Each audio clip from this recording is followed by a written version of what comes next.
लेगा। हरि उसे बचाने कलयुग में भी स्वयं प्रकट होंगे।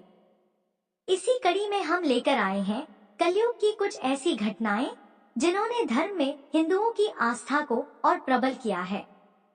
आज हम आपको ऐसी कथा के बारे में बताने जा रहे हैं जिसका वर्णन पुराणों में मिलता है। इसमें भक्त और ईश्वर के अटूट प्रेम से संबंधित बहुत सारी कथाओं का उल्लेख मिलता है।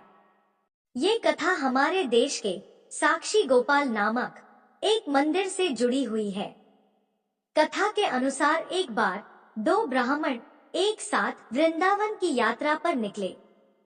उनमें से एक वृद्ध था और दूसरा जवान था।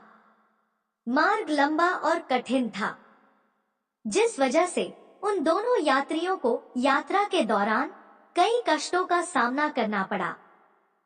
उस समय आज की तरह रेलगाड़ियों और बसों की सुविधा उपलब्ध नहीं थी। यात्रा के दौरान युवा ब्राह्मण ने वृद्ध ब्राह्मण की खूब मदद की, जिसकी वजह से वृंदावन पहुंचकर उस वृद्ध ब्राह्मण ने कृतज्ञता जताते हुए कहा कि हे युवक, तुमने मेरी खूब सेवा की है।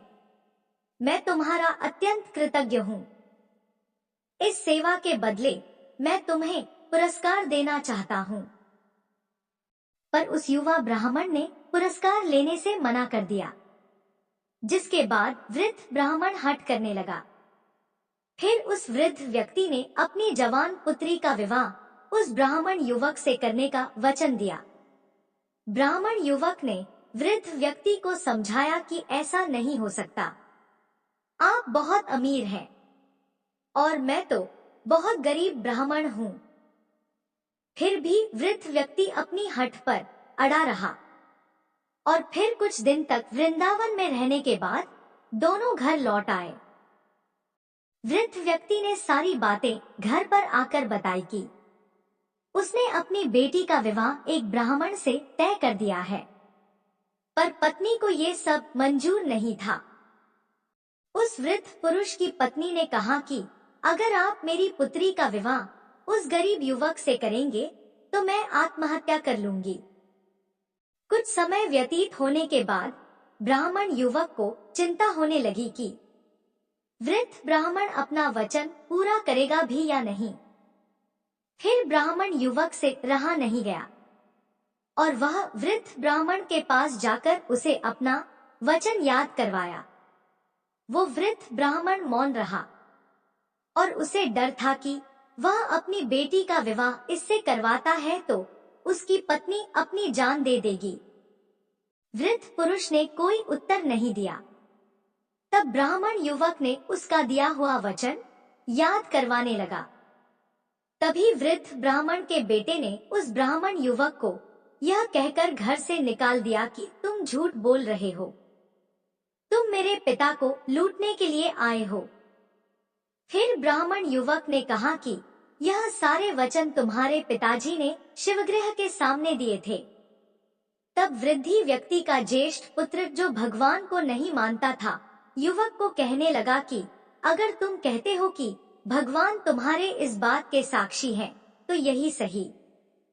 अगर भगवान प्रकट होकर यह साक्ष्य दे कि मेरे पिता ने तुम्हें वचन दिया है, तो तुम मेरी बहन के साथ विवाह कर सकते हो।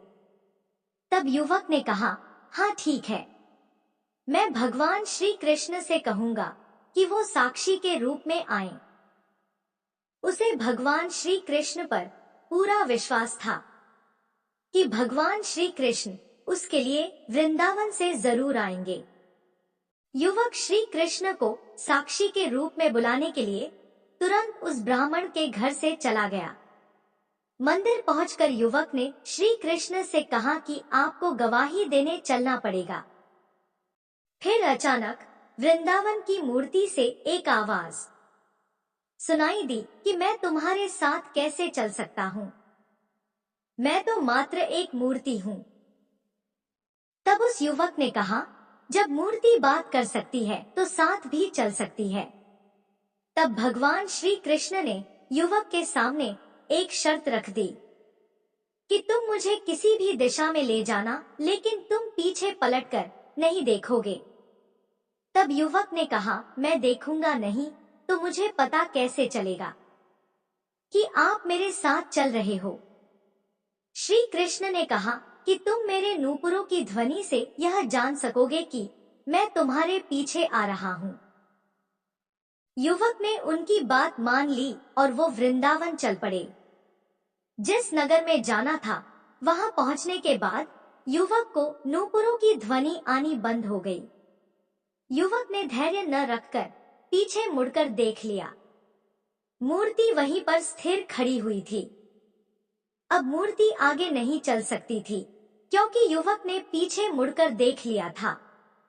वह युवक दौड़कर नगर पहुंचा और सब लोगों को इकट्ठा करके बोलने लगा कि देखो, श्री कृष्ण भगवान साक्षी रूप में आए हैं।